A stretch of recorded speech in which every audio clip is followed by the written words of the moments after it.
Hello, नमस्कार, आदाब, सत श्री अकाल और अस्सलाम वालेकुम। मैं हूं मोहम्मद अहमद काज़मी, लेकर आया हूं आपका पसंदीदा कार्यक्रम आपके रूबरू।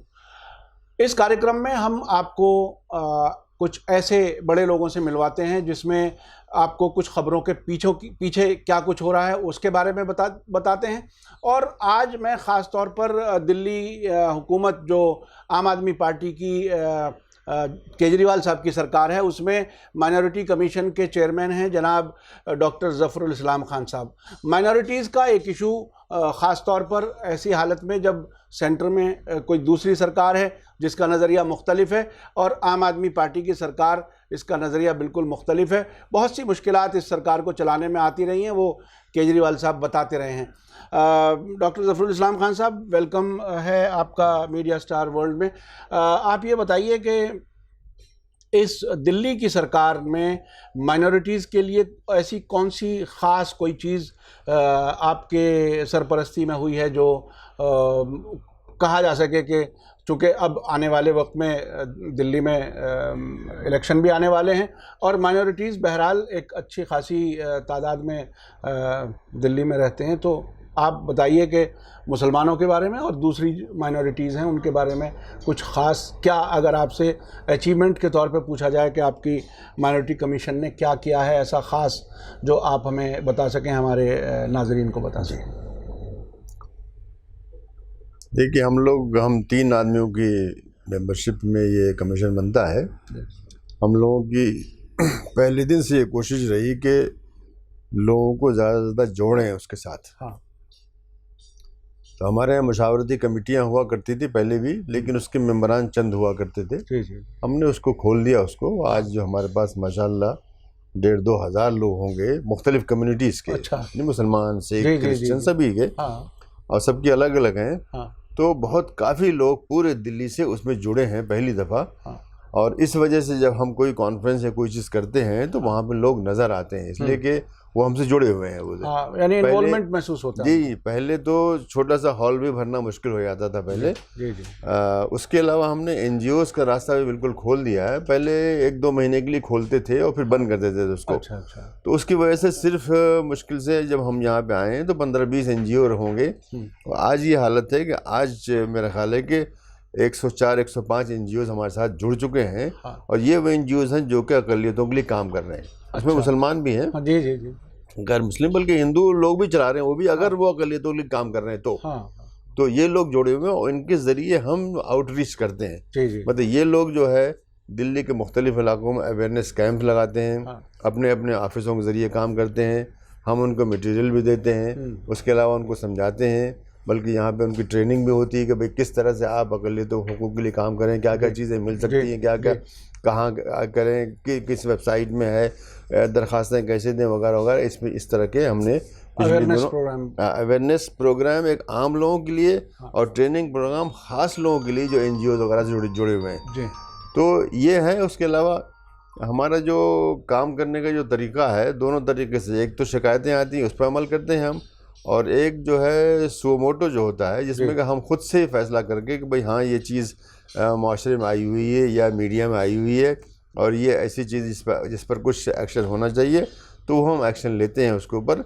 जैसे कि अभी कुछ दिन पहले हमने एक फ़िल्म हज़रत आयशा पे बनने वाली है या बनाई जा रही है या बन चुकी है या किसी भी उसमें है, जो कि लखनऊ के एक साहब ने शुरू किया। उस पर हमने कुछ लोगों ने शिकायत भी की थी और फिर हम लोग ख़ुद भी इस मसले पे काफ़ी सोच रहे थे कि ये चीज़ ठीक नहीं है और इससे माहौल ख़राब होगा और इससे बिलावजह दूरियां बढ़ेंगी और मुल्क की बदनामी भी होगी और मुमकिन के फसाद भी होगा। तो उसमें भी हमने एक्शन लिया और ऐसी बहुत सी चीज़ें। काफ़ी हमारी पिछले साल की रिपोर्ट अच्छी खासी मोटी है जिसमें कि हमने सिर्फ कुछ बताया है। कुछ बहुत ही बड़ी बड़ी चीज़ें हैं। जैसे कि मैं आपको बताऊं कि पिछले साल दिल्ली यूनिवर्सिटी में अचानक उन्होंने फैसला कर दिया कि OBC के जो लोग हैं वो लोग नए सर्टिफिकेट लेकर के आए। हालांकि उनके पास सर्टिफिकेट थे क्योंकि नई तारीख से। तो हमने उनको नोटिस जारी किया और उन्होंने फ़ौरन से ख़त्म कर दिया। इस तरह से कोई 14,000 बच्चों का फ़ायदा हुआ एक साथ। जी। ऐसी जो है MCD के अंदर कुछ ऐसा था जो मच्छर वगैरह को जो चेकर बोलते हैं, चेकर होते हैं, उसके मच्छर वगैरह को चेक करते हैं। इनकी ये लोग बेचारे 10-15 साल से काम कर रहे हैं, लेकिन तब भी वो कॉन्ट्रैक्ट पे और वक्ती तौर से काम करते हैं। हर साल उनको 2 महीना 3 महीना छुट्टी दे करके फिर दोबारा उनसे लेते हैं। तो इस साल यानी पिछले साल अभी जो गुजरा है उसके अंदर उन्होंने कोई 704 आदमी थे जिनको अचानक नोटिस आ गया कि 2 महीने घर बैठिए आप। अब जिनको बेचारों को 14,000-15,000 तनख्वाह मिल रही है, वो अगर 2 महीने बैठेंगे तो मर जाएंगे। तो बिल्कुल बिल्कुल। तो हमने उनको नोटिस जारी किया और फौरन उन्होंने 1 दिन की छोड़ करके अगले दिन से फिर उनको दोबारा रख लिया। तो इस तरह की चीज़ें बहुत सी हुई हैं जिससे कि बहुत से लोगों को फ़ायदा हुआ। फिर कुछ लोगों को भी फ़ायदा होता है, किसी ज़ाती इंसान को भी, किसी एक बूढ़ी औरत अगर उसको पेंशन ही मिल जाए, ऐसा हुआ है। अब कई साल से धक्का खा रही है, कुछ नहीं होता। हमारे एक नोटिस के ऊपर उसको फौरन पेंशन मिल गई, उसके अकाउंट में 50-60 हज़ार रुपये अचानक आ गए। लिए तो एक बड़ी मदद, बहुत बड़ी बात है। तो ये चीज़ें भी होती रहती हैं। ऐसे ही मसलन आधार कार्ड का मसला है, जो बूढ़े लोग हैं उनके जो फिंगरप्रिंट्स होते हैं वो मैच नहीं करते उसके ऊपर, तो उनकी पेंशन रुक गई, उनका खाना रुक गया, उनका मतलब जो उनको राशन मिलता है वो सब रुक गया। अब एक आदमी के बारे में हमने पढ़ा कि साहब वो कई महीने से धक्के खा रहा है और वो वही आधार कार्ड के जो ऑफिस है वहाँ उसके बाहर जो है किसी कोई उसको जर्नलिस्ट मिली और उसने न्यूज़ छाप दी। हमने फ़ौरन नोटिस दे दिया आधार को। तो उन्होंने उसकी बुनियाद पर सारे मुल्क में एक जो है सर्कुलर जारी कर दिया कि अगर ऐसी सूरत हाल हो तो ऐसे लोगों से कोई भी दूसरा कागज़ ले लिया जाए, मान लिया जाए। तो कुछ चीज़ें ऐसी हुई जिसका कि जनरल फ़ायदा है और बहुत सी चीज़ ऐसी हुई जिसका कि एक स्पेसिफिक एक फ़र्द से मुतल्लिक है। लेकिन होता है ख़ास तरीके से स्कॉलरशिप का मामला है, बहुत से लोगों के स्कॉलरशिप लटके रहते हैं। हम लोगों ने इंटरवेंशन किया, कभी इंटरवेंशन सरकारी तरीके से करते हैं लिख करके, कभी अपने आदमी को भेज के करते हैं, और इन सारे हालात में उन लोगों को स्कॉलरशिप मिलना शुरू हो जाती है। अच्छा, मुसलमानों में एक बड़ा मसला औकाफ से मुताल्लिक़ है। क्या आप उस औकाफ वाले किसी काम में या जहाँ कहीं गैर उसूली गैर कानूनी कब्ज़े हैं उस किस्म के कुछ मसाइल पर भी कभी कुछ आपको कुछ करना होता है? जी हाँ, बिल्कुल दुरुस्त है। औकाफ का मसला दरहकीकत दिल्ली वक्फ बोर्ड से मुतल्लिक है।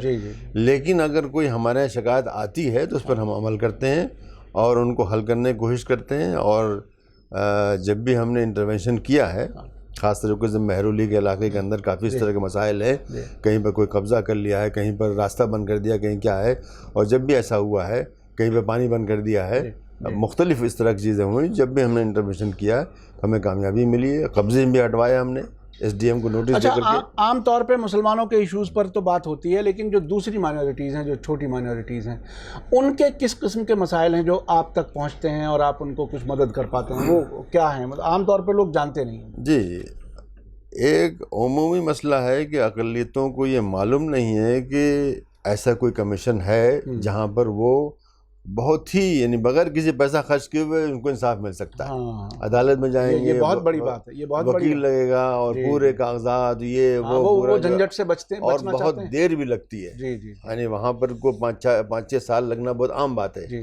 हमारे यहाँ तो 2-3 सिटिंग में मुमकिन है 2-3 महीने के अंदर ये काम पूरा हो जाता है और कुछ खर्चा नहीं है, कोई वकील की ज़रूरत नहीं है। आप सबूत पेश कीजिए और फिर हम दूसरी पार्टी को कॉल कर लेंगे। पहले तो हम उससे सवाल पूछते हैं कि भाई ये जो लिख के भेजता है और उससे तसल्ली नहीं होती, ये मसला हल नहीं होता है, तो उनकी हियरिंग होती है। हमारा कोर्ट की तरह से कोर्ट है यहाँ पे, उसकी हियरिंग होती है और उमूमन मसाइल सब हल हो जाते हैं, बड़े बड़े मसाइल हल हो जाते हैं। मतलब अभी कुछ दिनों पहले मैक्स अस्पताल के अंदर जो पटपटगंज में है उसमें एक साहब को एक्सीडेंट हो गया और बेचारे की जो है यहाँ पे फटफट गया, वो लाए उसको, शुरू में उनसे कहा कि भाई आपको 5 लाख रुपये खर्चा होगा, लेकिन वो 5 लाख होते होते होते 17 लाख 18 लाख तक पहुँच गया। तो उस आदमी ने हमारे शिकायत की, तो हमने फिर उनको बुलाया और उनके जो है उनका बिल काफ़ी कम करा दिया उनका। उसके अलावा अब जो उनका जो आउट पेशेंट का जो इलाज है वो सब फ्री हो रहा है। अच्छा, ये एक बड़ी बात इस तरह की चीज़ है। तो ये मसाइल उमूमन सारी अक़लियतों के हैं, वो नहीं जानते हैं, जैन हैं, सभी के साथ, जैन के इसमें सबके साथ कुछ अलग अलग मसाइल हैं। वही मैं समझना चाहता हूँ, कुछ ज़रा सा अलग अलग हैं। मुसलमानों के साथ तो हर किस्म के मसाइल हैं, क्योंकि आमतौर पे समझा जाता है कि माइनॉरिटी कमीशन शायद सिर्फ मुसलमानों के लिए काम करता है। ये गलत बात है। लेकिन दूसरी कम्युनिटीज़ के लिए क्या होता है? दूसरी कम्युनिटीज़ के लिए असमें जो कम्युनिटीज़ बहुत ही ज़्यादा पढ़ी लिखी हैं, मसलन पारसी हैं, उनका कोई मसला ही नहीं है। जी। मतलब इस पूरे उसमें मुद्दत में हमारे सामने सिर्फ एक मसला आया जो वो लाए यहाँ पे, और इतना बड़ा उनके नज़दीक मसला था कि बम्बई से जो उनकी पारसी अंजुमन है उसके सदर भी आ गए, लेकिन उन्होंने उसको हल कर लिया खुद ही। फिर हमने उनको मदद दी थी कि आपकी तरफ से हम मुकदमा भी लड़ेंगे, कुछ भी करेंगे, लेकिन उन्होंने उसको हल कर लिया। तो चूँकि वो लोग एक पढ़े लिखे हैं, फिर उनके पास वसाइल भी हैं, लेकिन ऐसी जैन भी हैं, वो भी जैसा पढ़े लिखे हैं और लोगों के मुताबिक उसमें, और पैसे भी उनके पास हैं, तो वो भी अपने मसाइल हल कर लेते हैं। लेकिन उनको दूसरी तरह चीज़ चाहिए। मसलन जैन चाहते हैं कि उनका भी एक मेंबर यहाँ पे हो, जैन चाहते हैं कि उनकी ज़बान प्राकृत जो उनकी जो असल वो है वो भी उसको मान्यता मिले उसको, और गवर्नमेंट जो है उसके लिए एकेडमी बनाए। जैन इसी तरह चाहते हैं कि उनके जो मंदिर हैं उनको कोई देख नहीं हो रही है, उनका यानी मेंटेनेंस नहीं हो रहा है, उसको किया जाए। इस किस्म के मसाइल वो लेकर के आते हैं। तो हर कम्युनिटी लेकिन आम तौर पर जो मुश्किलात जैसे मुसलमानों में उस किस्म के मसाइल उनके यहाँ कम है। जी। कुछ मसाइल इस तरह के सिखों के यहाँ भी हैं, लेकिन सिख जो कि मुत्तहिद कौम है, मैं ये ख़ास तरीके बताना चाहता हूँ कि कोई मसला होता है सिख फ़ौरन मुत्तहिद होकर के बहैसियत कौम सामने आ जाते हैं। अभी कुछ दिनों पहले आपने देखा होगा जब टैक्सी ड्राइवर जो था उसके ऊपर पुलिस वालों ने हमला किया था, उसके बाद और शायद आज तक भी वहाँ पर रोज़ाना मगरिब के बाद जो है 3-4 घंटा वो लोग जाके वहाँ मुजाहरा करते हैं, जिसकी वजह से कई पुलिस वाले मुअत्तल भी हुए हैं और उनको बिल्कुल इंसाफ मिल के रहेगा। हम लोग ऐसा नहीं करते हैं, हम लोग शायद एक दिन भी मुजाहरा नहीं करते हैं। हम लोगों को भी उससे सबक सीखना चाहिए। अगर आप मुत्तहिद हो, खुद इसी कमीशन में कोई मसला अगर सिखों को होता है तो कितने उनके एमएलए वगैरह आगे बैठ जाते हैं, भाई कुछ कीजिए इसमें। हमारा एमएलए आज तक मुसलमान कोई यहाँ शक्ल नहीं दिखाई उसने। ये तो बहुत बड़ी बात है कि हमारे अवामी नुमाइंदे जो हैं वो भी ना उनमें बेदारी है ना शायद दिलचस्पी है उन्हें। जी उनको बहुत दिलचस्पी ये है कि अपने कुछ जो उनके जो आसपास घूमते रहते हैं उनको यहाँ एडवाइजरी कमेटी मेंबर बना दे, खत लिख देते हैं। इसके आगे जो है उन्होंने कुछ नहीं किया, जबकि सिखों से सबक सीखना चाहिए। ऐसे ही मैं कहना चाहता हूँ कि ईसाइयों से सबक सीखना चाहिए। हमारी कोई मीटिंग वगैरह अगर ईसाइयों की होती है तो आप देखेंगे उसके अंदर आर्च बिशप वगैरह मौजूद होते हैं, इतने बड़े लेवल के ऊपर आदमी यहाँ मौजूद होता है। जबकि हमारी कोई मुस्लिम कम्युनिटी की होती है तो कोई भी बड़ा लीडर उधर नजर नहीं आता, दावत दी जाती है उनको, लेकिन नजर नहीं आता उसको। यानी उसकी इफेक्टिवनेस ही कम हो जाती है शुरू में ही। बिल्कुल कम हो जाती है। अगर इतना बड़ा आदमी बैठा हुआ है या सिख मजहब का बिल्कुल जो जथेदार और ग्रंथी जो है वहाँ का जो है अमृतसर को आगे बैठ जाए तो फिर उसकी अहमियत होती है उसकी। बिल्कुल। तो ये हम लोगों के यहाँ कमी है कि हम लोगों के यहाँ मुसलमानों के यहाँ जो भी लीडरशिप के रोल में है वो पूरी जिम्मेदारी से वो काम नहीं करते। अच्छा, अब मैं एक सियासी सवाल वो ये कि आम तौर पर चीफ मिनिस्टर केजरीवाल साहब जो हैं वो सेंट्रल गवर्नमेंट से कोऑपरेशन ना मिलने की बात कहते रहते हैं, तो क्या माइनॉरिटी कमीशन के लेवल पर भी कभी कुछ ऐसा कहीं महसूस होता है, कहीं रुकावट, कोई ऐसे आपका जुरिस्डिक्शन और सेंट्रल गवर्नमेंट का जुरिस्डिक्शन कहीं टकराता हो तो आपको कहीं कोई परेशानी आती हो या ना आती हो, आप उस सिलसिले में बताइए। क्या नहीं, देखिए जो टकराव एक सियासी पार्टी का दूसरी सियासी पार्टी की हुकूमत से वो हमारे यहाँ नहीं है, ऐसी कोई बात नहीं है। लेकिन एक उमूमी मसला है जो कि दिल्ली में और शायद और जगहों पर भी हुकूमतों को या जो भी काम करना चाहते हैं उनको है, वो ये है कि ब्यूरोक्रेसी जो है वो यानी ताउन नहीं करती है। ब्यूरोक्रेसी कुछ ना कुछ पक निकालती है, कुछ उसमें नोट लगा देती है, कुछ भी कर देती है।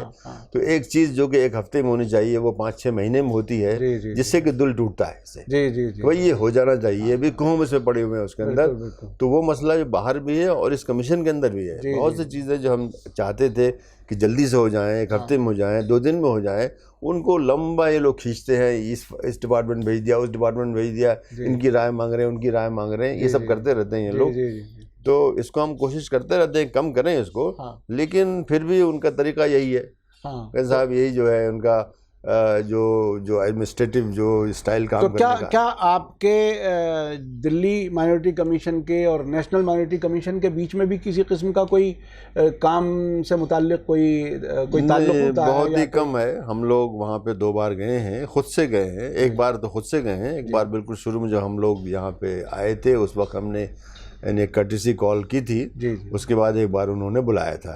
ऐसा ही हुआ है, उसके अलावा हमारे दरमियान कोई ख़ास नहीं है।